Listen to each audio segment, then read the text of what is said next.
यहाँ पर से डाउट तो नहीं है, बस ये वाला ये चीजें जो आप समझ बता में। रहे हैं ना, रेंज वाला, हाँ हाँ। रेंज वाला एक बार सर दोबारा बता दीजिएगा। अच्छा दोबारा बता दूंगा, कोई दिक्कत ये नहीं है। वाला, हाँ। अब देखो जैसे ही हमने स्कोप रेंज अभी नेम रेंज लिया, ये वाली, एक मिनट, उन्होंने ज्वाइन किया कि नहीं? एक मिनट उन्हें करना दो, फिर मैं एक साथ बताता हूँ। हम्म। अभी तक क्लियर है जो बताया है? मतलब ये कैसे? इससे हाँ, पहले जो बताया है वो अभी तक क्लियर तो है? क्लियर है। देखो ये वो छोटी क्लियर छोटी है। चीजें हैं, ये मोस्टली किसी एडवांस एक्सेल वाले बंदे को नहीं पता होती, जो आपकी कंपनी में खुद काम भी कर रहे होंगे ना, उन्हें भी नहीं पता यार ऐसा भी होता है। एक्सेल के अंदर बहुत मैं ये सारे। तो सर पहली बार देखा है मैंने भी ये। हाँ, ये सब चीजें न्यू है ना, क्योंकि ये सब चीजें ना आपके एडवांस में काम, बल्कि एडवांस से भी कहीं ज्यादा में काम आती है, ये बेसिक की चीज नहीं है। ठीक है। फ्लेक्स, यहाँ तक कोई डाउट एडवांस तो नहीं में। है आपको? No sir, no okay. आश। अब देखो यहाँ पे मैंने इंटरेस्ट 28 लिया, यहाँ 28 करा, ओके करा। अब जैसे ही मैंने नेम रेंज पे ही सिलेक्ट कर रहा हूँ, और यहाँ पे सपोज मुझे चाहिए, मैं अभी ऊपर कोई अमाउंट लिख देता हूँ 5000, मुझे अब इसका 28% निकाल। मैं यहाँ पे देखो इंटरेस्ट 28% कैलकुलेट हो रहा है, एंटर करूंगा, देखो हो गया। बट जैसे ही मैं डेटा वैलिडेशन पे जाऊंगा, और अगर मैं अब यहाँ पे करूंगा is equal to select this and interest, अब देखो ये 28 नहीं ले रहा, बिकॉज जो मैंने नेम रेंज सेलेक्ट करी है वो एक पर्टिकुलर शीट के लिए करी है। लेकिन ये नेम रेंज आपकी कहीं भी यूज हुई है, बिकॉज ये मैंने वर्कबुक पे करेक्ट सेलेक्ट करी है। ठीक है। तो आपको सिलेक्शन इंपॉर्टेंट करना है कि आपको एक पर्टिकुलर शीट के चाहिए नेम रेंज, या फिर एक पर्टिकुलर टोटल एक रेंज, एक वर्कशीट के लिए चाहिए या एक पूरी वर्कबुक के लिए चाहिए। ठीक है। तो इस तरीके से आप उसको यूज भी कर सकते हो। अब देखो यहाँ पे हमारे पास सिर्फ 12 है, बट जैसे ही मैं नेम रेंज पे जाता हूँ, तो यहाँ पे वो मेरे पास इंटरेस्ट 28 का भी ऑप्शन दे रहा है। ठीक है। तो ये हमारे नॉर्मल है कि आपको जब नेम रेंज को मैनेज करना है तो कैसे करना है। और मैनेज करने के लिए सबसे सिंपल है कि आपको जब नेम रेंज आप सेलेक्ट करो, तो आपको पता होना चाहिए कि आप इसके अंदर क्या क्या ऑप्शन है आपके पास, एडिट करने का, न्यू करने का, उसके बाद डिलीट करने का, या फिर उसके बाद आपको एक सिलेक्शन चेंज करने का बिटवीन वर्कबुक एंड वर्कशीट। ठीक है। तो इस तरीके से आप मैनेज के अंदर ये सारी चीजें आप कर सकते हो, और ये नॉर्मल है, इसमें कोई इतना टफ चीज नहीं है, ये तो सबसे इजी केस था। अब हम आते हैं अपने नेक्स्ट केस पे। तो नेक्स्ट केस है गाइस शॉर्टकट का, कि हमारा शॉर्टकट क्या है। अभी तो मैंने आपको बताया है कि नॉर्मल है, हम चलते हुए जा रहे हैं, हमने फॉर्मूला पे गए, हमने नेम रेंज को वहां से सेलेक्ट करा और ऑटोमेटिक क्रिएट हो गई। बट अब हमें चाहिए यार शॉर्टकट भी तो पता होना चाहिए ना। तो शॉर्टकट क्या है? Shortcut for name range.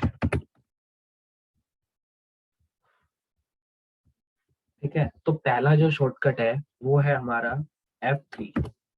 मैं लिख रहा हूँ ना, F3। ये किस लिए है? आपको नेम रेंज को सेलेक्ट करने के लिए। अब देखो सिस्टम से मैंने F3 दबाया, तो देखो यहाँ पे आपकी नेम रेंज आ गई है। मतलब आपको पता चल रहा है, यहाँ पे क्रिएट करने के लिए नहीं है। ये नेम रेंज वो है कि आपने कितनी नेम रेंज अब तक सेलेक्ट कर चुके हो, अब तक आपने कितनी रेंज तो क्रिएट कर चुके हो, ये वो चीज है। मतलब आपको पता लगाना है कि कितनी नेम रेंज आपके सिस्टम में है। तो काउंट ऑफ नेम रेंज। जैसे सपोज मैं अगर एक बात बताऊं, मेरे को नेक्स्ट पेज पे जाना है, या सपोज किसी अलग पेज पे जाना है, या मैं कल कोई फाइल खोल रहा हूँ और मुझे पता नहीं है यार मेरे पास कितनी नेम रेंज मैंने सेलेक्ट करी हुई है, तो मैं F3 पे सेलेक्ट करूंगा, यहाँ से चाइना सेलेक्ट करके ओके करूंगा। तो देखो यहाँ पे मेरी चाइना की रेंज आ गई, एंटर कर दूं, देखो वैल्यू आ गई 4931 ऑटोमेटिक। ठीक है। तो ये आपकी F3 के लिए सिर्फ इसलिए है कि आपकी काउंट ऑफ, मतलब आपको नेम रेंज पता चल जाए कि कितनी नेम रेंज आपने क्रिएट करी हुई है। अगला होता है हमारे पास control plus F3। Control plus F3 अगर आप अपने सिस्टम से प्रेस करते हो, तो यहाँ पे एक डायलॉग बॉक्स ओपन होता है। जैसे कंट्रोल प्लस F3 मैंने प्रेस करा, हुआ क्यों? कंट्रोल प्लस F3 प्रेस करा, तो देखो ये वाला वैल्यू बॉक्स ओपन हुआ, जो कि आपका मैनेजिंग वाला रेट है। तो नेम मैनेजर डायलॉग बॉक्स है, ये ओपन होता है आपका जब आप कंट्रोल प्लस F3 ओपन करते हो। और यहाँ पे आपको पता चलता है कितनी नेम ने क्रिएट कर रखी है। यहाँ से आप न्यू भी कर सकते हो, एडिट भी कर सकते हो, डिलीट भी कर सकते हो। ठीक है। तो ये था शॉर्टकट कि कंट्रोल प्लस F3 से क्या होगा कि जो आपकी नेम मैनेजर बॉक्स है वो ओपन होगा, नेम मैनेजर डायलॉग बॉक्स, ये आपका ओपन होगा। ठीक है। उसके अलावा भी है हमारे पास एक आध, हाँ, क्या है, okay, control plus shift and plus F3। अगर आप ये नेम रेंज दबाओगे तो क्या ओपन होगा, जो आप सिलेक्शन से अभी हमने रेंज सेलेक्ट करी थी सिलेक्शन से, तो वो वाला ऑप्शन ओपन हो जाएगा। कंट्रोल शिफ्ट एंड F3 दबाया तो देखो ये वाला ऑप्शन आ गया। सपोज मैंने क्या किया, मैंने अभी यहाँ कोई रेंज लिखी 500 और यहाँ लिखा सेल्स ऑफ 2017, सेल्स ऑफ 2017 और यहाँ डाल दिया 5000, यहाँ डाल दिया मैंने जैन मार्च अप्रैल, 4 महीने की सेल डाल दी अभी 5000, 8।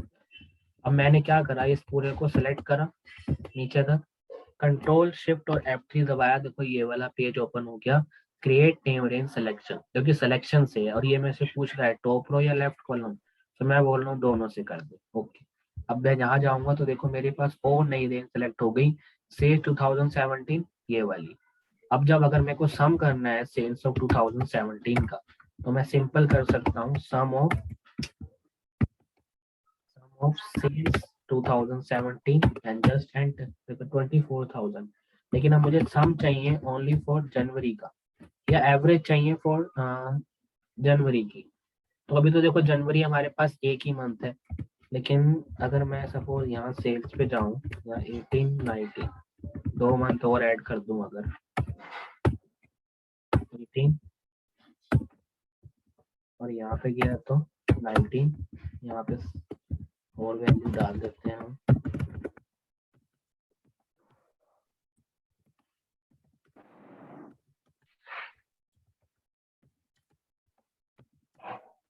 ठीक है, ये हो गई। दोबारा से मुझे इसको लेना पड़ेगा पूरे को, सिलेक्शन को, बिकॉज मैंने सिलेक्शन जो है वो सिर्फ कम लिया था। एंटर करके ओके करता हूँ, रिप्लेस, यस, मेरे को रिप्लेस करना है, यस यस एंड यस। ये चारों रिप्लेस हो गए, ये रिप्लेस नहीं हुई बिकॉज ये ऑलरेडी थी हमारे पास, तो ये चारों रिप्लेस हो गए। अब मुझे सपोज यहाँ पे चाहिए एवरेज ऑफ जनवरी, तो मैं यहाँ जैन सेलेक्ट करूंगा, देखो उसने ऑटोमेटिक रेंज ले ली जैन की, एंड एंटर, ये आपकी हो गई एवरेज। इस तरीके से आप अपनी नेम रेंज का शॉर्टकट की यूज कर सकते हो। सो क्रिएटिंग नेम रेंज सिलेक्शन, ये था आपका शॉर्टकट जो कि हमने नेम रेंज से यूज करा। तो अभी हमने ये 3 कॉन्सेप्ट क्लियर कर लिए हैं। इन तीनों में गाइस कोई डाउट है किसी को तो मुझसे पूछ सकता है, बिकॉज लास्ट वाले में मुझे लगता है डाउट आएगा, बिकॉज लास्ट ही सबसे ज्यादा यूज होता है और मेन भी है। ठीक है, इनमें कोई डाउट है गाइस, इन 5 केसेस में आप लोग कोई छोटा, किसी को भी कोई डाउट किसी चीज को लेके वो मेरे से पूछ सकता है, बाद में भी पूछ सकते हो, ऐसा नहीं है अभी पूछना है, बाद में भी एक बार घर पे पहले प्रैक्टिस कर लेना फिर भी पूछ सकते हो। अब फाइनल केस है हमारे पास, केस नंबर 6, कि हमें डायनामिक रेंज क्रिएट करनी है।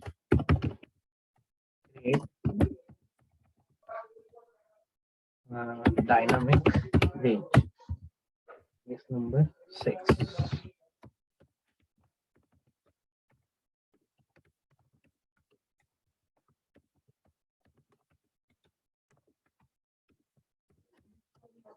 डायनामिक रेंज सिलेक्शन में हमें क्लिक करनी है। अब सपोज मैं यहाँ पे क्या है कि छोटा सा एग्जांपल लेता हूँ, ईयर्स, और यहाँ लिया मैंने सपोज 2010 11, इस पूरे को ट्रैक करता हूँ। अगर मैं नीचे कर अभी सिर्फ 5 साल करते हैं, ठीक है, वो 14 तक मैंने इसको ट्रैक कर दिया। अब सबसे बड़ी बात मुझे ये बताओ, मुझे इस पूरे का सिलेक्शन करके नेम रेंज लेनी है, तो क्या क्या दबाऊं, सिलेक्ट करके क्या दबाऊं, कंट्रोल शिफ्ट F3। प्रो। अब देखो मेरी ये ईयर्स के सिलेक्शन हो गया, अगर मैं यहाँ जाऊं और मैं ईयर सेलेक्ट करूं तो देखो मेरा सिलेक्शन आ गया 14। बट अब मेरे को एक चीज बताओ, मैं यहाँ पे सपोज 2015 कर दूं ऐड, 2016 कर दूं, ठीक है, तब भी अगर मैं यहाँ पे ईयर का सिलेक्शन करूंगा ना, वो सिर्फ 2014 तक ही ले रहा है, वो 15 16 नहीं ले रहा है। तो मुझे ये चीज डायनामिक करनी है कि जैसे ही मैं यहाँ ईयर ऐड करता जाऊँ मेरी रेंज ऑटोमेटिकली बढ़ती जाए। ठीक है, तो इस चीज के लिए गाइस आपको क्या करना है, यहाँ एक फंक्शन यूज करना पड़ेगा हमने।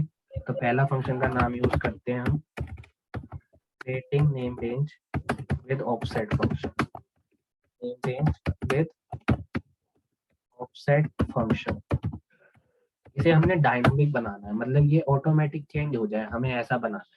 तो उसके लिए हम छोटा सा पहले एक फंक्शन तैयार करते हैं। सपोज मैं अभी यहाँ पे एक फंक्शन डालता हूँ, is equal to offset, simple. Offset function ask me a reference, what is the reference I want to use. Suppose मैंने रेफरेंस लिया फर्स्ट, ये वाला फर्स्ट रेफरेंस लिया, देन वो पूछ रहा है रो एंड कॉलम। गाइस सबसे पहले तो आप मुझे ये बताओ ऑफसेट फंक्शन का यूज क्या होता है, मैंने आपको लास्ट में बताया हुआ है कि ऑफसेट फंक्शन का यूज होता है आपको किस कॉलम और किस रो से उस वैल्यू को सिलेक्ट करना है। सपोज आपने यहाँ से सिलेक्ट किया है तो आपकी रेंज क्या है, उस रो की रेंज क्या है। आपने सपोज K48 सेलेक्ट किया है तो ये बीच में, बट हमें लेना है रो 1 रो कॉलम, रो 0 रो 0, रो 0 कॉलम 0, या रो 2 एंड कॉलम 2। मुझे कहाँ से सिलेक्ट करना है। रो 1 का मतलब होता है मुझे यहाँ से लेना है, कॉलम 1 का मतलब होता है मुझे यहाँ से लेना है। लेकिन मुझे रो 0 और कॉलम 0 का मतलब होगा मुझे जहां से सिलेक्ट करा है ना मुझे वहीं से लेना है, सेम रेंज से मुझे सिलेक्शन रेंज स्टार्ट करनी है। तो मुझे यहाँ पे लगना है 0 रो 0 कॉलम। अब मुझे चाहिए हाइट। गाइस हाइट का मतलब है कितनी रेंज तक चाहिए। अभी मुझे नहीं पता मेरी रेंज कितनी है, अभी मुझे नहीं पता मेरी रेंज कितनी है। तो गाइस रेंज के लिए आपको एक और फंक्शन यूज करना होगा ऑफसेट के अंदर, उसका नाम है count if function. Count if function जैसे आप यूज करोगे, अभी पूछ रहा है रेंज, रेंज क्या दोगे। सपोज मैं अभी यहाँ से सेलेक्ट कर रहा हूँ रेंज, ये वाली रेंज से दे रहा हूँ, और सपोज अभी मैं यहाँ तक की रेंज के लिए देता हूँ 17 18 या 20, चलो 20 तक दे देता हूँ। ये रेंज मैंने दे दी, मैंने कहा इस रेंज में जाके सिलेक्ट करो। और क्राइटेरिया, अब मैं पूछता हूँ भाई क्राइटेरिया क्या है। मैं चाहता हूँ कि मेरी जो रेंज सेलेक्ट करी है ना उसमें कोई कोई भी कॉलम ना ब्लैंक ना हो, ब्लैंक होगा तो वो गलत बता दे, सिंपल। तो ब्लैंक ना हो उसके लिए मुझे ये वाला फंक्शन यूज करना होता है कि कॉलम नॉट ब्लैंक, इस नॉट ब्लैंक का फंक्शन होता है ये। मुझे चाहिए या तो कॉलम हो नो ब्लैंक, कंकैटिनेट कर दो ब्लैंक से, मतलब ब्लैंक पे जाके, मतलब कॉलम के अंदर कोई वैल्यू नहीं होनी चाहिए, वहीं पे जाके रुक जाओ, वहां तक काउंट करो। सपोज मैंने इसको यहाँ से यहाँ तक की रेंज दी, काउंटिव फंक्शन क्या कैलकुलेट कर रहा है, सिर्फ यहाँ तक नहीं, बिकॉज जो कॉलम ब्लैंक होगा वो वहीं तक रुक जाएगा। अभी ये मैंने, अगर मेरा डाटा यहाँ तक होता तो कॉलम काउंटिव वाला फंक्शन यहीं पे जाके रुक जाता है, आगे जाता ही नहीं। तो ये हम सिलेक्शन दे रहे हैं कि नॉट ब्लैंक और एंड कंकैटिनेट विद, अब अगर ब्लैंक है तो भी कोई बात नहीं, नेक्स्ट वहीं पर रुक जाए। एंड इसके बाद हमने हाइट क्लोज कर दी। विथ का मतलब है कि कितनी चौड़ाई, मतलब कॉलम में अभी हाइट होती है रो वाइज और कॉलम विथ होती है कॉलम वाइज। तो कॉलम में तो हमारे पास कोई दूसरा कॉलम है नहीं अभी, तो एक ही कॉलम है, तो हमने एक ही कॉलम सेलेक्ट कर रखा है एंड इसको क्लोज करता हूँ। अब जैसे ही मैं इसको क्लोज करूंगा ना, तो देखो ये वैल्यू ले रहा है 2010, वैल्यू क्या ले रहा है 2010। बट अगर मेरे को एक चीज करनी है कि मैंने F2 प्रेस करना है, उसके बाद इसको सेलेक्ट करना है, F4 दबाना है, जिससे ये वाला सेल लॉक हो जाए। इसको सेलेक्ट करना है, ये वाली रेंज को भी लॉक करना है, इस वाली रेंज को भी लॉक करना है। तो ये हमारे दोनों सेल लॉक हो गए। अब एंटर करना है। अब ये वैल्यू दे रहा है 2010, यहाँ से स्टार्ट हो रहा है। ठीक है, अब मुझे इस रेंज से अपना नेम रेंज सेलेक्ट करनी है, इस वाले फंक्शन से, तो इसे हम कहते हैं कस्टम रेंज। अब मैं इसी फंक्शन को कॉपी करूंगा, ठीक है, एंटर करूंगा, डेटा में गया, सॉरी फॉर्मूले में गया, डिफाइन नेम में गया, यहाँ पे मैंने name range they the suppose years /1, because year already created है तो वो नहीं लेगा, इसलिए मैंने ईयर/1 दिया। अब यहाँ जो हमने नेम रेंज दी है ना, ये नेम रेंज नहीं देनी, अब आपको यहाँ पे फंक्शन देना है। रेफर टू में फंक्शन कॉपी क्यों नहीं हुआ, फंक्शन कॉपी नहीं हुआ, एक सेकंड दोबारा कर लेते हैं। इस पूरे को कॉपी करो, अब देखता हूँ कॉपी हो गया, ठीक है कॉपी हो गया, ठीक है कॉपी हो गया, डन। सो कॉपी हो गया, गो टू डिफाइन नेम्स, यहाँ पे जाओ, इस पूरे को डिलीट करो पहले जो भी लिखा है, और यहाँ पे पेस्ट कर दो आपका फंक्शन, और यहाँ अपना नेम जो है आपकी चेंज कर दो, जो भी आपने नाम देना है, सपोज ईयर्स/1। एंड जब मैं इसको एंटर करूंगा, ओके कर लिया, अब देखो मैंने इसको एंटर करा।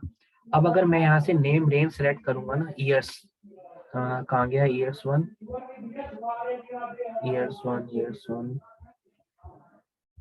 ओके, यहाँ तो नहीं आएगा ईयर्स 1, ईयर्स 1 यहाँ नहीं आएगा, एक सेकेंड। हाँ, अब मुझे क्या करना है, सपोज मुझे मैक्सिमम नंबर जानना है, इज इक्वल टू मैक्सिमम। अब मुझे नंबर जानना है इस ईयर्स में कितने मैक्सिमम है। तो देखो अगर मैं ये ईयर सेलेक्ट करूँ, ये वाला फर्स्ट वाला जो ऑलरेडी सिलेक्ट था, इसको सेलेक्ट करके अगर मैं रेंज लेता हूँ तो देखो 14 आ रहा है। बट क्या ये सही है? नहीं। अब जैसे ही मैंने डायनामिक कोई दूसरा फंक्शन बनाया हुआ है, जो कि अब की बार मैंने ईयर्स 1 के नाम से बनाया हुआ है, जैसे ही मैं इसको एंटर करूंगा, देखो इसने नेम रेंज क्या ले ली, एंड तक ले ली। और अब ये ऑटोमेटिक काउंट करेगा कि लास्ट डेट, लास्ट फंक्शन क्या है, 2016। अब जैसे ही मैं यहाँ पे 2017, 2018, 2019 ऐसे करके मैं इसको कुछ भी नंबर देता रहूंगा, ये एंड तक देखो ऑटोमेटिकली चेंज हो रहा है। देखो यहाँ पे ऑटोमेटिक चेंज हो रहा है,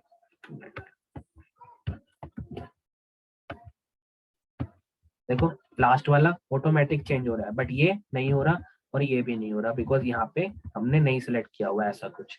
लेकिन अगर मैं इसी के आगे, ऑफसेट के आगे मैक्स लगा दूं, ठीक है, और इसको भी क्लोज कर दूं, तो अब देखो ये भी आपका मैक्सिमम दे रहा है। अब जैसे ही मैं यहाँ पे कोई भी नंबर ऐड करते जाऊंगा, देखो दोनों फंक्शन ऑटोमेटिक चेंज हो गए। तो ये थे आपके ऑफसेट फंक्शन से आप कस्टम रेंज कैसे सिलेक्ट कर सकते हो, डायनामिक रेंज। अब ये क्यों है, ये क्यों काम आती है गाइस, कोई मुझे बता सकता है ये क्यों काम आती है? ये जो नेम रेंज है ना, ये आपके डेटा वैलिडेशन में भी काम आती है। सपोज अभी मुझे यहाँ पे एक वो चाहिए, अभी मेरी सपोज मैं जाता हूँ, ये मैंने डिलीट कर दिया, ठीक है। अब देखो डिलीट कर दिया मैं, डेटा ऑटोमेटिक 12 12 12 हो गया सब चीज। अब मैंने यहाँ पे ना डेटा वैलिडेशन करना है, यहीं पे एक फिल्टर लगाना है ईयर्स के नाम से, ईयर्स के नाम से एक फिल्टर लगाना है। So go to data, select data validation, any value की जगह लिस्ट, ठीक है। सोर्स में अभी मैं दे देता हूँ सिर्फ रेंज, ये वाली रेंज सपोज मैंने यहाँ तक दे दी, 6 range they the, and okay कर दूं। अब देखो जैसे ही मैंने इसको ओके करा, अब देखो ये रेंज तो दे रहा है, बट नीचे की वैल्यू क्या ले रहा है, ब्लैंक। तो जब तक मैं यहाँ वैल्यू एंटर नहीं करूंगा वो ब्लैंक ही लेता रहेगा। 14, 15, अब देखो यहाँ पे मैं डेट इस पे गया तो देखो ये ले रहा है 15 तक। अब जैसे ही मैं 16 पे जाऊंगा या 17 पे जाऊंगा या 18 पे जाऊंगा, ये नहीं लेगा। यहाँ पे जाओ, देखो 15 तक ही ले रहा है, ये नहीं ले रहा।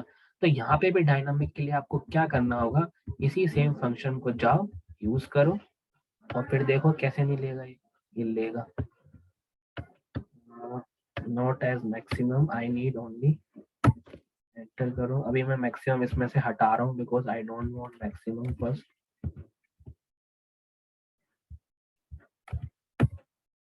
ठीक है। अब मुझे यही वाला फंक्शन को यहाँ पे जाऊं, कॉपी करूं, again paste, data validation, list, any value, list not list, sorry this time custom, because हम यहाँ पे फंक्शन लिख रहे हैं custom. Now paste it and okay. अब देखो, अब जो ये रेंज लिया होगा इसमें, अब हमने कहाँ क्रिएट करी है, यहीं क्रिएट करी है, कहीं और क्रिएट कर दी, यहाँ पे क्रिएट करिए। अब देखो ये ऑटोमेटिक रेंज कहीं और सिलेक्ट हुई है क्या,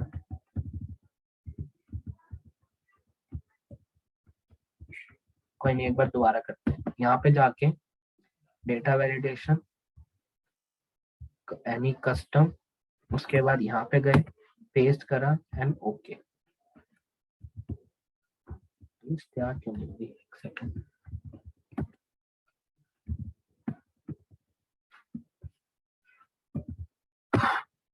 फंक्शन गलत हो रहा, 15 होना तो चाहिए, एक सेकंड। यहाँ पे गया, डेटा वैलिडेशन सेलेक्ट किया, apply this change to other cell with the same setting,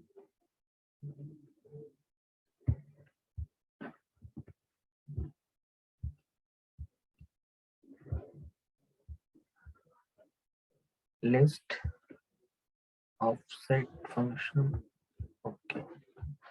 अब अगर यहाँ गए, देखो अब ये 18 हो गया। अब अगर मैं यहाँ पे नेक्स्ट पे जाता हूँ 2019 पे, में भी गलत है, गलत है, देखो यहाँ पे आ गया 19, ठीक है। सेम अगर मैं यहाँ पे 2020 जाऊँ और अब दोबारा से मैं कोई रेंज सेलेक्ट करनी है यहाँ पे, तो देखो ये आपका कंप्लीट डायनामिक चलते हुए जा रहा है 2020 सेम वे। अब इसको आप अगर कम कर दोगे, कम कर दिया, लो मैंने डिलीट कर दिया, तो ये भी नेम रेंज कितनी ले लेगा आपकी, जो कि कम वैल्यू तक 13 तक। अब नीचे ब्लैक नहीं दिखाएगा, तो जैसे ही आपकी रेंज, अब लेकिन यहाँ पे अगर आप करोगे तो फर्स्ट वाला क्रिएट किया था वो ब्लैंक दिखा रहा है, वो ब्लैंक दिखा रहा है। तो ये फंक्शन होता है डेटा रेंज में कि आपको अपनी रेंज जो है वो डायनामिक क्रिएट कैसे करनी है। क्लियर है? अभी हमने रेंज जो है वो 20 तक दी है, आप 100, 150, 200, 1000 पूरे कॉलम दे सकते हो, मर्जी है। ठीक है, तो जैसे जैसे आपका डेटा बढ़ता जाएगा आपकी रेंज ऑटोमेटिक सेलेक्ट होती जाएगी। तो ये मैं यहाँ लिख देता हूँ, ये है हमारा डायनामिक रेंज डेटा वैलिडेशन। ये हो गया हमारा विदाउट डायनामिक।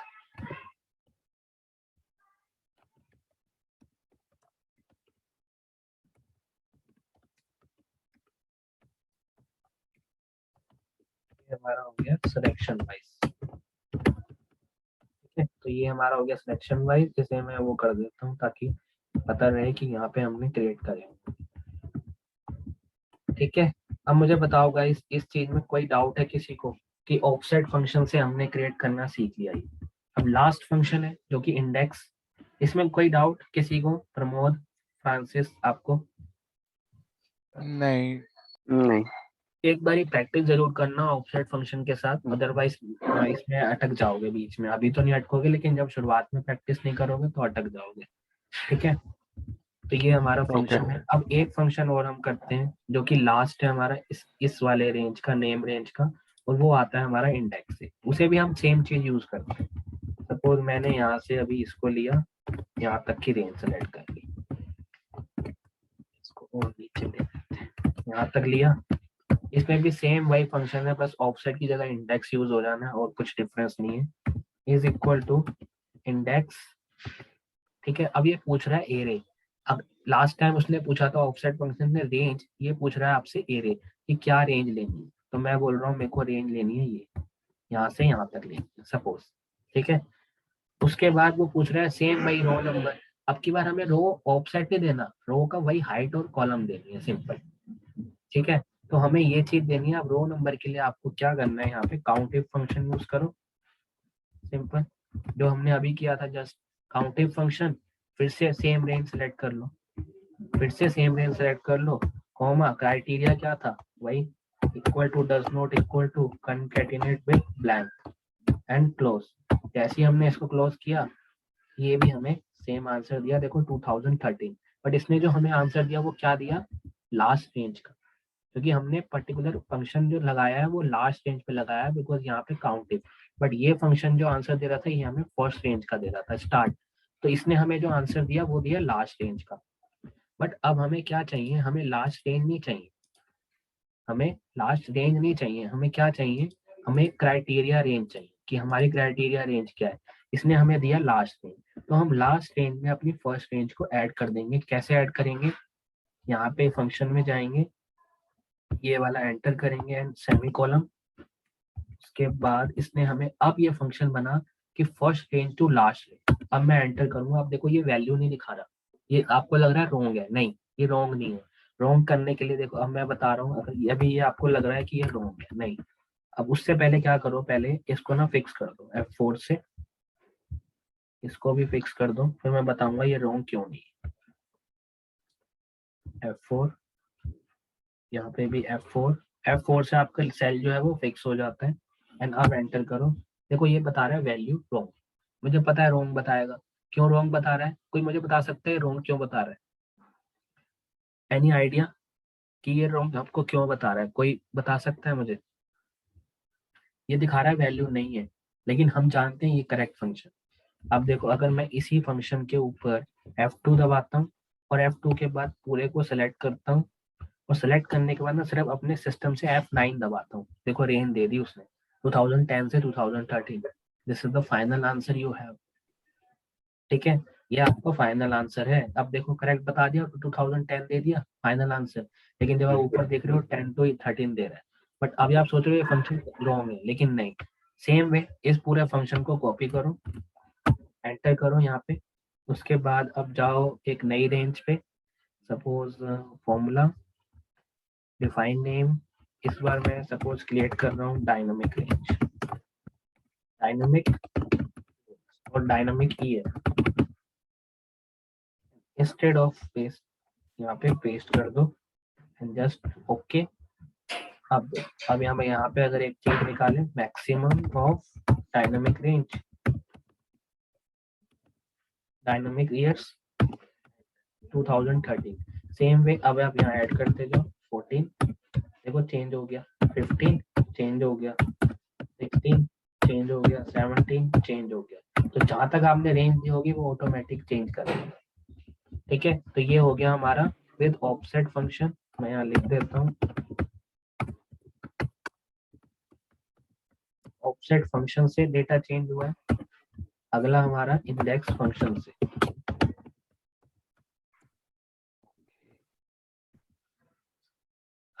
क्लियर है गाइस? यहाँ पे कोई डाउट किसी चीज को लेके मेरे से दोबारा पूछ सकते हो, कल भी पूछ सकते हो। ठीक है, तो ये था हमारा नेम रेंज का जो क्राइटेरिया था, वो हमारे 6 केसेस वो खत्म हो गए हैं।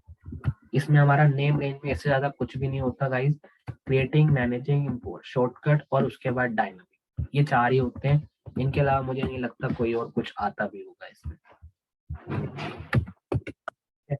अब इसके बाद मैं इसे बना देता हूँ सॉफ्टवेयर सा।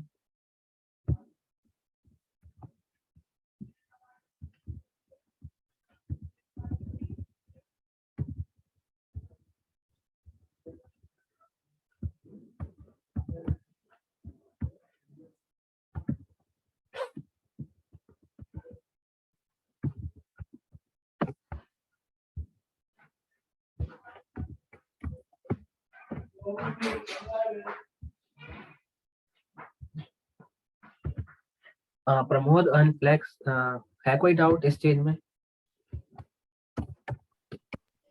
अभी के लिए तो नहीं है। ठीक है, एक बार अभी के लिए तो नहीं है मेरा। एक बार ये प्रैक्टिस करना, कुछ भी लगे कल सबसे पहले ये नेम रेंज वाला ही पूछना, तभी हम आगे जाएंगे। ठीक है, डेटा वैलिडेशन पे, डेटा वैलिडेशन रह गया, मुझे लगा हो जाएगा पर टाइम ही इतना लग गया इसमें। डेटा वैलिडेशन में हमारे पास छोटी चीजें, उसके अंदर भी ज्यादा नहीं है, कम ही है, बट उसमें भी सेम यही चीज होती है जो हमने अभी यहाँ पे करी है। मतलब डेटा वैलिडेशन का एक चीज तो कवर हो गई, ये वाली जो मुझे ये वहाँ कवर करनी थी, ये मैंने यहाँ कवर कर दी। तो ये चीज तो हमारी डेटा वैलिडेशन में भी है और यहाँ पे भी है, तो इसलिए ये कॉमन है।